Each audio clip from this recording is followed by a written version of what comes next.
ya mikoa 10 inayoongoza kwa uchawi Tanzania. Ndio. Na hii tunakupa kama tahadhari, ukielekea huko usiseme mashamshamu Katavi inakamata namba 10. Hii nimekubali. Ndio. Tujakubali, tumesema sawa, tunasema sawa. Tukubali sisi tumedali. Namba 9 ni Ruvuma.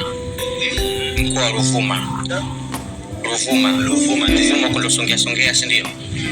Au Ruvuma na Songea tofauti? Tuendelee ndugu yangu, tuende. Namba 8 ukienda Tabora. Kwa kina Tambo huko Kwa Kamanyi mwenyewe na baiti. Umenielewa vizuri? Kamanyi Tabora. Huko Tabora kwa kina Salma Dakota. Kwa kina Tambo. Kwa kina Shilole. Yaani watu wengi wanatumia Tabora. Kwa ukienda kule kwenda rakiza kwa salama. Wanapaita Mboka Manyima. Na kweli Mboka Manyima. Namba 7 Lindi. Mami sasa. Kina Mami. Tuko na Chuma Jikoni. Umenielewa? Tumemusikia. Unaongoza kwa waganga wengi. Nasikika. Wale unaongoza kwa waganga wengi. Mkoa ule umekamata nafasi ya 6 kwa uchawi, Simiyu. Kwa hiyo waganga wapo, lakini pia wachawi wapo. Namba 5 ni Tanga.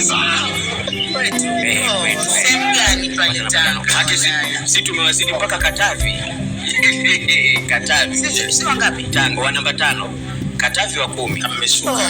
Tumeshuka. Tujipange mpaka wakati mwingine. Namba 4 Mtwara sawa. Namba 3 ni Kigoma mabibi na mabwana. Yuko hapa mwenyeji yuko hapa. Kumbe tatu bora kaingia. Huko ni kiboko kabisa, kina Bangalefu.